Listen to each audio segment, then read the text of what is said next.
عليكم وعني فضلتكم على العالمين واتقوا يوما لا تجزي نفس عن نفس شيئا ولا يقبل منها شفاعة ولا يؤخذ منها عدل ولا هم ينصرون সম্মানিত উপস্থিতি, প্রশংসা আল্লাহ সুবহানাহু ওয়া তাআলা, যিনি আজকে এমন চমৎকার একটি দিন দিয়েছেন। আর সেই দিনের মধ্যে আমাদেরকে তার নবীর দেখানো পথ এবং পদ্ধতি অনুসরণ করে জুমার খুতবা প্রদান করা, শ্রবণ করা এবং জুমার সালাত আদায় করার জন্য বিজ্ঞান বিজ্ঞান করেছেন। আমরা সেই মহামূল্যের মহাগুরের মহাসত্তার শুকরিয়া জ্ঞাপন করি। দরুদ ও সালাম বর্ষিত হোক মানবতার মহাদুতি দুই সর্বকালের সর্বশ্রেষ্ঠ মানুষ নবী রাসূল বিশ্বনবী মুহাম্মদ রাসূলুল্লাহ সাল্লাল্লাহু আলাইহি ওয়াসাল্লামের উপর। আমরা আজও ধারাবাহিক আলোচনা করছি সূরা বাকারা। আজকে আমরা দুটো আয়াত তেলাওয়াত করেছি। ইনশাআল্লাহ দুটো আয়াতের পর আমাদের আলোচনা সমাপ্তি করব। আল্লাহ তৌফিক দাতা ওয়া মা তাওফীক ইল্লা বিল্লাহ, আলাইহি তাওয়াক্কালতু ওয়া ইলাইহি উনীব। আগে আয়াত দুটির সরলতা আপনাদের সামনে উপস্থাপন করি আপনাদের সামনে। আল্লাহ বলছে, ইয়া বানি ইসরাঈল, ইসরাঈল। আমরা বলছিলাম ইয়াকুব আলাইহিস সালামের আরেক নাম ছিল ইসরাঈল, তার বাবার নাম ছিল ইসহাক আলাইহিস সালাম, আর তার দাদার নাম ছিল ইব্রাহিম আলাইহিস সালাম। তো ইব্রাহিম আলাইহিস সালামের ছেলে ইসহাক এবং ইসমাইল আলাইহিস সালাম দুজন। আল্লাহ সুবহানাহু ওয়া তাআলা ইব্রাহিম আলাইহিস সালামের ছোট ছেলে ইসহাক আলাইহিস সালামের মাধ্যমে পরবর্তীতে সমস্ত নবীর সিলসিলা জারি রেখেছিলেন। একমাত্র ব্যতিক্রম হলো আমাদের নবী সাইয়্যিদুল মুরসালিন রাহমাতুল লিল আলামিন। সমস্ত মানব কুলের শ্রেষ্ঠ মানব, সৃষ্টিকুলের শ্রেষ্ঠ সৃষ্টি, যিনি ইসমাইল আলাইহিস সালামের বংশে এসেছেন। এখানে আল্লাহ সুবহানাহু ওয়া তাআলা বলছেন, হে ইসরায়েলের সন্তানগণ, হে ইসরাইল, বানি ইসরাইল, হে ইসরায়েলের সন্তান, ইসরায়েলের সন্তানগণ, উযকুরু নি'মাতি আল্লাতী আন'আমতু আলাইকুম, তোমরা আমি যে তোমাদের উপর যে নিয়ামত দিয়েছি তার স্মরণ করো, স্মরণ করো। উযকুরু নি'মাতি আল্লাতী আন'আমতু আলাইকুম, আমি তোমাদের উপর নিয়ামত দিয়েছি তার স্মরণ করো, তার কৃতজ্ঞতা করো, শুকরিয়া করো। ওয়ান্নী ফাদ্দালতুকুম আলাল আলামিন, আর আমি তোমাদেরকে সমস্ত জাতির উপর সম্মানিত করেছিলাম, সমস্ত সৃষ্টির উপর সম্মানিত করেছিলাম। এখানে ওয়াত্তাকু, এখানে যে কথা আসছে উযকুরু নি'মাতি আল্লাতী আন'আমতু আলাইকুম, আমি তোমাদেরকে যে নিয়ামত দিয়েছিলাম তার স্মরণ করো। আর ওয়ান্নী ফাদ্দালতুকুম আলাল আলামিন, আর আমি তোমাদেরকে সমস্ত জাহানের উপর, সমস্ত এই পৃথিবীতে সমস্ত কিছুর উপর আমি তোমাদেরকে সম্মানিত করেছি, সম্মানিত করেছিলাম। এটা ছিল নবী মুহাম্মদ রাসূলুল্লাহ সাল্লাল্লাহু আলাইহি সাল্লামের আসার পূর্ব পর্যন্ত। এই কথাগুলি কখন পর্যন্ত ছিল? নবী মুহাম্মদ রাসূলুল্লাহ সাল্লাল্লাহু আলাইহি ওয়াসাল্লামের আগমনের পূর্ব পর্যন্ত। এরপর আল্লাহ বলছেন যে শোনো, তোমরা ওয়াত্তাকু, তাকওয়া অবলম্বন করো। তাকওয়া আমি বলছিলাম ভয় দেওয়ার অনুবাদ হয় না, আল্লাহর তাকওয়া অবলম্বন। ওয়াত্তাকু ইয়াওমান লা তাজজি নাফসুন আন নাফসিন শাইয়্যা, তোমরা সেই দিনে তাকওয়া অবলম্বন করো যেদিন কেউ কারো কাজে আসবে না, কোনো নাফস কোনো নাফসের কাজে আসবে না, কোনো ব্যক্তি কোনো ব্যক্তির কাজে আসবে না, বাবা সন্তানের কাছে আসবে না, সন্তান বাবার কাছে আসবে না, কোনো ব্যক্তি কোনো ব্যক্তির কাছে আসবে না। তাহলে তোমরা ওয়াত্তাকু ইয়াওমান লা তাজজি নাফসুন আন নাফসিন শাইয়্যা ওয়ালা ইউকবালু মিনহা শাফাআতুন ওয়ালা ইউখাযু মিনহা আদলুন ওয়ালা হুম ইনসারুন, সেদিন কারো কাছ থেকে কোন রকম বিনিময় গ্রহণ করা হবে না। ওয়ালা ইউকবালু মিনা শাফা, কোন সুপারিশ, কারো সুপারিশ গ্রহণ করবে না। ওয়ালা ইউখাযু মিনহা, কোন বিনিময় গ্রহণ করবে না। ওয়ালা হুম ইউনসারুন, এবং সাহায্যপ্রাপ্ত হবে না। সম্মানিত সুধী, সম্মানিত দিনী ভাই, সম্মানিত মুসলিম ভ্রাতৃমণ্ডলী, আপনারা একবার চিন্তা করুন।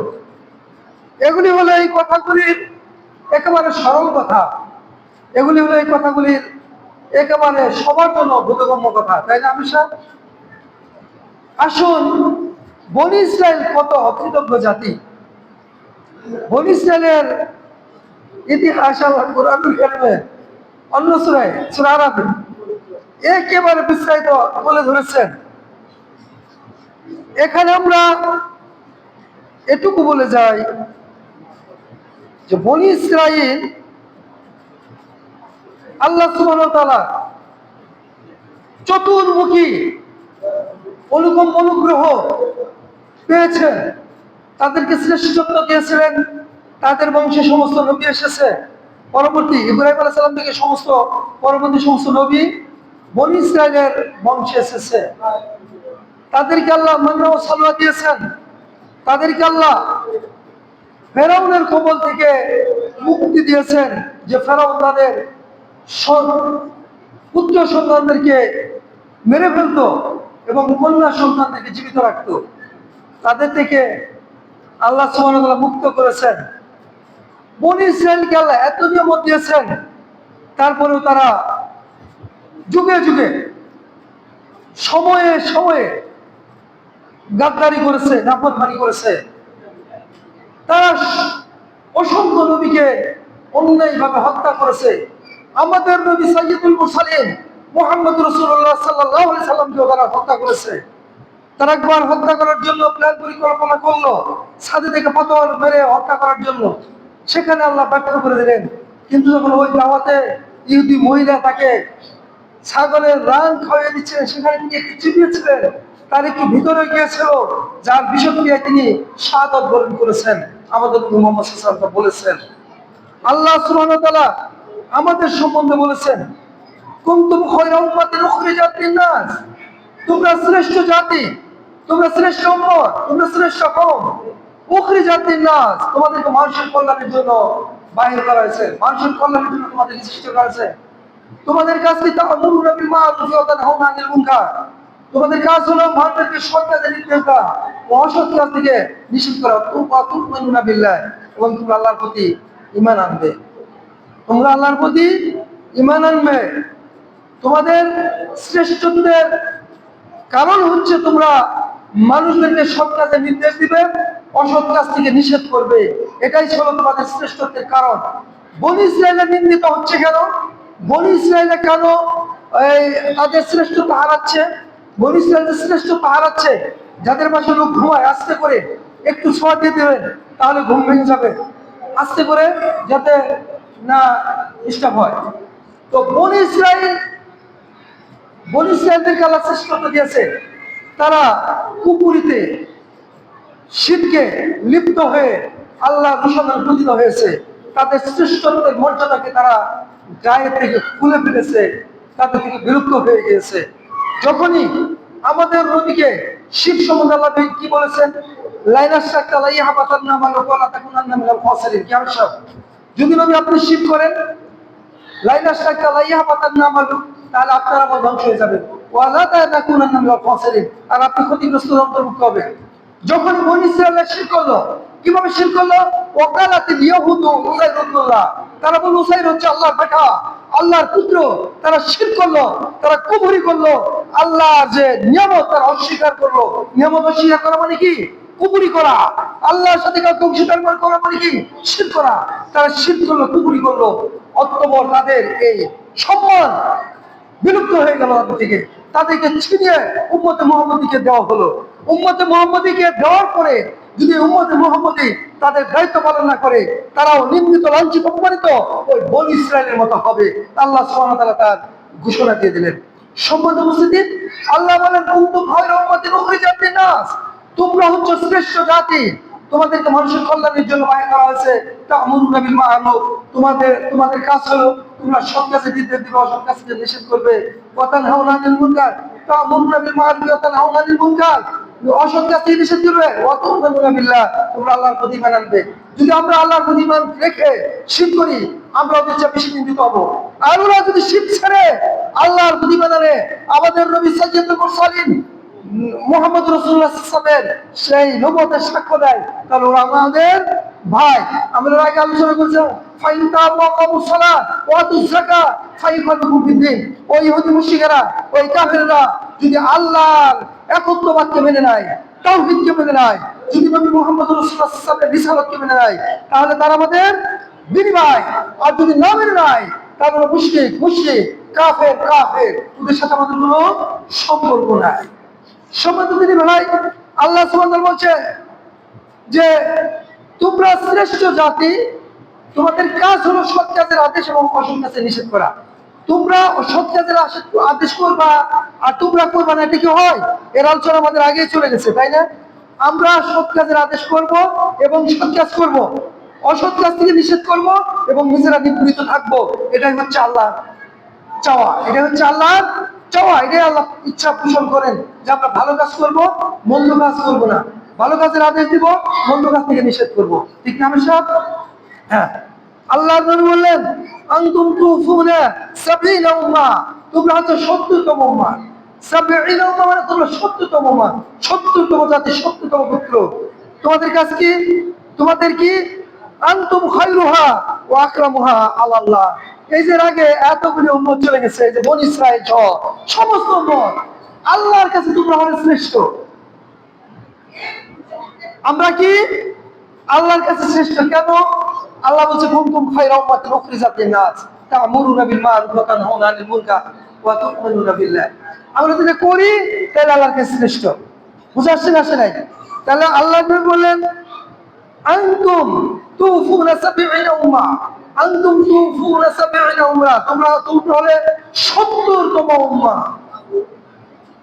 তোমাদের আনতুম খায়রুহা ওয়া আকরামুহা, তোমাদেরকে তাদের উপর আল্লাহর কাছে তোমরা তাদের চেয়ে সম্মানিত এবং তোমরা তাদের চেয়ে উত্তম।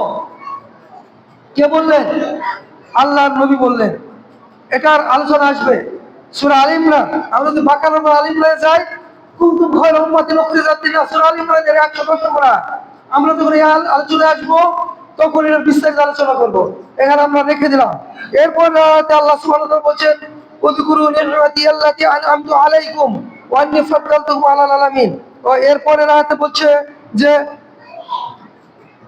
শুনো, ওয়াত্তাকু ইয়াওমান লা তাজজি নাফসুন আন নাফসিন শাইয়্যা ওয়া লা ইউকবালু মিনহা শাফাআ। তোমরা সেই দিনের তাকওয়া অবলম্বন করো যেদিন কোনো ব্যক্তির উপকারে আসবে না। সম্মানিত দিনী ভাই, সূরা লুকমানে বলছে, সূরা লুকমান 38 নম্বর আয়াত, 31 নম্বর সূরা 33 নম্বর আয়াত আল্লাহ বলছেন, সেদিন পিতা তার সন্তানের জন্য কিছু ব্যয় করবে না এবং সন্তানও পিতার জন্য কিছু ব্যয় করবে না। অন্য সূরায় বলছেন, ইয়াওমা ইয়াফিরুল মার'উ মিন আখিহি ওয়া উম্মিহি ওয়া আবিহি ওয়া সাহিবাতিহি ওয়া বানিহি লিকুল্লি ইমরিইন মিনহুম ইয়াওমাইযিন শা'নুন ইউগনিহি। সম্মানিত দিনী ভাই, আল্লাহ বলছেন, ইয়াওমা ইয়াফিরুল মার'উ মিন আখিহি, সেদিন মানুষ পালাবে তার ভাই হইতে, ওয়া উম্মিহি ওয়া আবিহি, তার মা এবং তার বাপ হতে, ওয়া সাহিবাতিহি ওয়া বানিহি, তার স্ত্রী এবং সন্তানাদি হতে। কেন? লিকুল্লি ইমরিইন মিনহুম ইয়াওমাইযিন শা'নুন ইউগনিহি, সেদিন এমন একটি সময় প্রত্যেককে ব্যতিব্যস্ত করে রাখবে।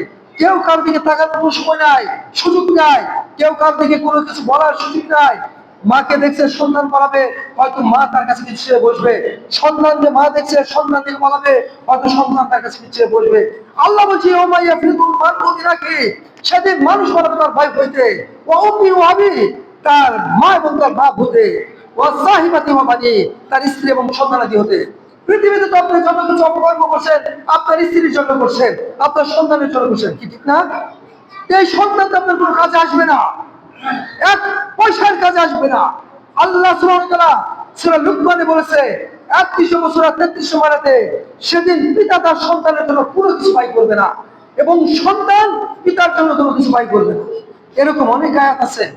আমরা সংক্ষিপ্ত করে সামনের দিকে চলে যাবো আশা করছি। আজকে দ্বিতীয় এই দুটো আয়াত শেষ করব। তো সম্মানিত দিনী ভাই, যেদিন আপনার সন্তান আপনাকে থেকে পালাবে, সেদিনকে কথা আল্লাহ বলছে সেই দিনে তাকে অবলম্বন করো, সেই দিনে তাকে অবলম্বন করো যেদিন তোমার সন্তান তোমাকে থেকে পালাবে, যেদিন তোমার সন্তান তোমার কোনো কাজে আসবে না, যেদিন তোমার স্ত্রী তোমার কোনো কাজে আসবে না, যেদিন তোমার মা তোমার কোনো কাজে আসবে না, তোমার বাবা কোনো কাজে আসবে না, সেই দিনকে তুমি ভয় করো। সম্মানিত দিনী ভাই, আল্লাহ বলছেন, হে দুনিয়ার মানুষ, ওয়াত্তাকু ইয়াওমা ওয়াত্তাকু ইয়াওমান লা তাজজি নাফসুন আন নাফসিন শাইআ ওয়া লা ইউকবালু মিনহা শাফা। সেদিন কারো সুপারিশ কবুল করা হবে না। সুপারিশ কবুল করা হবে না, এটা এই আয়াত থেকে বোঝা যায় কারো সুপারিশ কবুল করা হবে না। এটা শুধু কাফের মুশরিকদের জন্য, এটা মুসলমানদের জন্য নয়। কাফের মুশরিকদের জন্য কোনো সুপারিশ থাকবে না, তাদের কোনো সুপারিশ মুখে আসবে না। ফামা তানফাউহুম শাফাআতু শাফিঈন, সূরা মুদাসসির। আল্লাহ বলছে 48 নম্বরে, ফামা তানফাউহুম শাফাআতু শাফিঈন, সেদিন তাদের কোনো সুপারিশকারী সুপারিশ কাজে আসবে না। সুপারিশ কে করতে পারবে?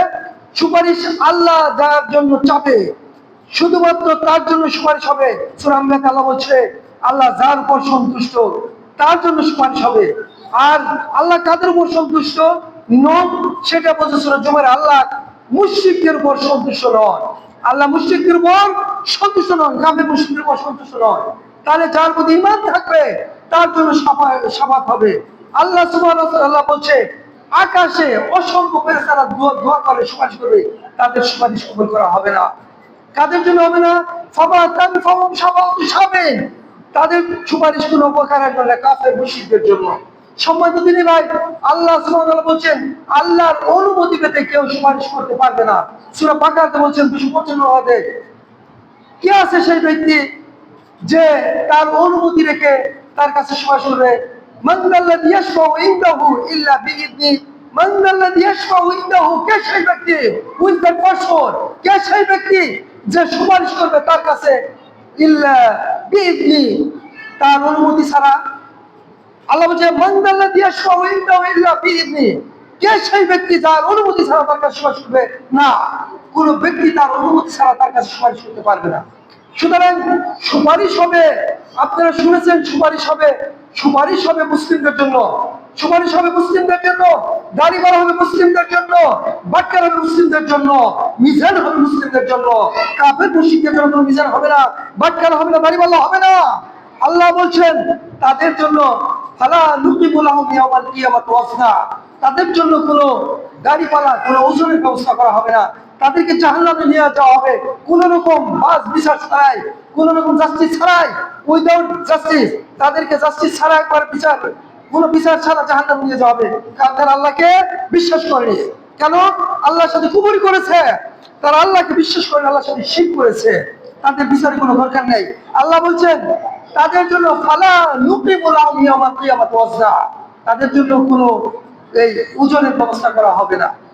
পক্ষান্তরে যারা মুসলিম, তাদের আল্লাহর নবী বলেছেন, আল্লাহর নবী বলেছেন সেদিন কিয়ামতের দিন সেই ব্যক্তি, সেই ব্যক্তি যে ব্যক্তি ওই দিন আসার পূর্বে, যেদিন তার কোনো বিনিময় দেওয়ার ব্যবস্থা থাকবে, সেদিন আসার পূর্বে তার ভাইয়ের যার সম্মান সে হরণ করেছে, যার সম্পদ সে হরণ করেছে তার থেকে সে মুক্ত হয়েছে। তার মানে যার সম্মান সে নষ্ট করেছে তার কাছে ক্ষমা চেয়েছে, যার সম্পদ সে হরণ করেছে তার সম্পদ ফিরিয়ে দিয়ে তওবা করেছে, তার কাছে ক্ষমা চেয়েছে। ওই দিন আসার পূর্বে যেদিন কোনো ব্যক্তির উপকারে আসবে না, আল্লাহ নবী বলছেন সেই সব একেবারে। আর যে সেটা করতে পারলো না, কিয়ামতের দিন টাকা পয়সা দিয়ে কোনো লেনদেন চলবে না, কোনো লেনদেন চলবে না। যে এটা করতে পারলো না, কিয়ামতের দিন আল্লাহর নবী বলেন তার নেকিগুলি দিয়ে, যে যাকে সে গালি দিয়েছে, যাকে সে কষ্ট দিয়েছে, এর বিনিময় দেওয়া হবে। অতঃপর যখন তার নেকি শেষ হয়ে যাবে, তখন ওই ব্যক্তির পাপের বোঝা তার মাথায় চাপিয়ে দিয়ে জাহান্নামে নিক্ষেপ করা হবে, আর ওই ব্যক্তিকে জান্নাতে দিয়ে দেওয়া হবে। সম্মানিত দিদি ভাই, দুনিয়াতে আপনি অপরাধ করেছেন, এখনো ঘুম আছে, এখনো ঘুম আছে। আপনি যান ওই ব্যক্তির কাছে, যে বলেন আপনার এলটা আমি 1 বিঘত নিয়েছি, আমি এখন আপনাকে এলটা ফিরিয়ে দিচ্ছি, কারণ কিয়ামতের দিন আমার এই এলের জন্য আমাকে জাহান্নামে যেতে হবে, আমি চাই না। আপনার সম্পদ আমি মেরে খেয়েছি, 2 টাকা মেরেছি, আজকে আপনি 2 টাকার জায়গায় 10 টাকা নেন, আমাকে আপনি ক্ষমা করে দেন। আপনার এই ক্ষমা ছাড়া কিয়ামতের দিন আমার জান্নাত কিছু হবে না।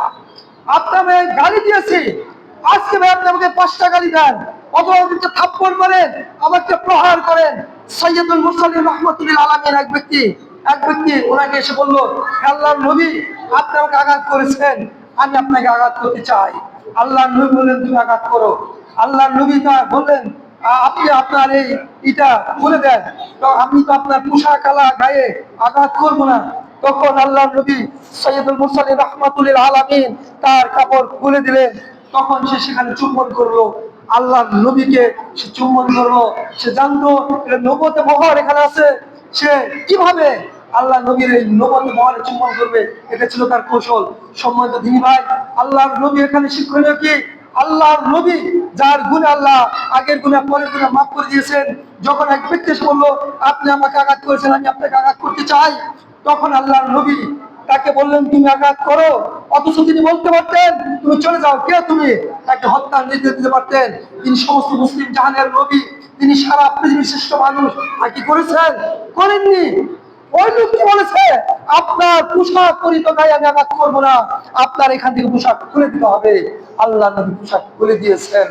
সম্মানিত দিনী ভাই, বলছিলাম সৈয়দুল মুরসালিন এই কাজটি করেছে, তাহলে আপনার আমি কে?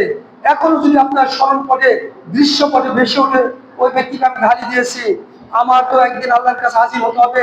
আল্লাহ বলছে, অত্যাকু, সেই দিনকে ভয় করো, সেই দিনকে ভয় করো। সেই দিনের ভয় যদি আপনার জাগে, সেই দিনের ভয় যদি আপনি ভীত হন, তাহলে ওই ব্যক্তির কাছে ধরে চলে যান যে, ভাই আপনাকে তো আমি গালি দিয়েছি, কিয়ামতের দিন তো আমার কোনো দিনারের হাত থাকবে না, সেই দিন তো আপনাকে আমি কোনো বিনিময় দিতে পারবো না, সেই দিন আমার বিনিময় দিতে হবে আমার নেকি দিয়ে।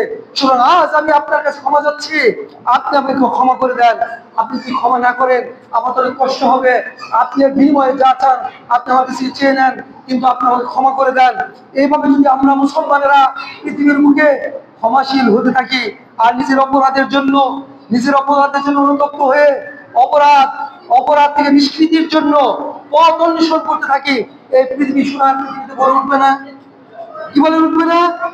এই পৃথিবী রহমতের পৃথিবীতে ভরে যাবে না। আপনাকে আমি কেন গালি দেবো? আপনার উপর আমি কেন ক্ষতিগ্রস্ত হব? আপনার উপর আমি কেন আক্রমণাত্মক হব? কি ঠেকায় পড়েছে আমার যে আপনাকে আমার আঘাত করতে হবে? কি ঠেকায় পড়েছে আমার যে আপনার সকল আমাকে মুখ করতে হবে? কি ঠেকায় পড়েছে আমার যে আপনাকে ফাঁকি দিতে হবে? কি ঠেকায় পড়েছে আমার আপনার কাছে মিথ্যা বলে আমার সম্পদ বিক্রি করতে হবে? কেন? কিসের উদ্দেশ্য? আপনি তো ভুল বুঝছেন, আপনি ব্যর্থ। আপনি কি ভাবেননি সেই দিনটার কথা? আল্লাহ যে দিনটার কথা বললেন, ওয়াত্তাকু, ও দুনিয়ার মানুষ, ওয়াত্তাকু ইয়াওমা লা তাজজি নাফসুন আন নাফসিন শাইআ, সেই দিনটাকে ভয় করো যেদিন কেউ কারো কোনো উপকারে আসবে না। সেই দিনটাকে ভয় করো যেদিন কেউ কারো কোনো উপকারে আসবে না। সেই দিনটা সম্বন্ধে আপনি একবার চিন্তা করেন, আমি একবার চিন্তা করি। ওয়ালা ইউকবালু মিনহা শাফা, সেদিন কোনো সুপারিশ সেদিন কোনো সুপারিশ গ্রহণ করা হবে না। ওয়ালা ইউখাযু মিনহা আদলু ওয়ালা হুম ইউনসারুন, সেদিন কোনো বিনিময় গ্রহণ করা হবে না এবং সে সাহায্যপ্রাপ্ত হবে না। সম্মানিত দিনী ভাই, সংক্ষিপ্ত পরিসরে এ কথাটুকু আমি এই দুটো আয়াতের আলোকে বললাম যে আপনারা দুনিয়াতে বেঁচে থাকা অবস্থায় কারো কাছে কোনো অপরাধ করলে ক্ষমা চেয়ে নেন, কারো কাছে অপরাধ করলে ক্ষমা চেয়ে নেন। সৈয়দুল মুরসালিন রাহমাতুল্লিল আলামিন বলেছেন, তোমাদের কাছে সবচেয়ে গরিব কে? সাহাবায়ে কেরাম বললেন, আমাদের কাছে সবচেয়ে গরিব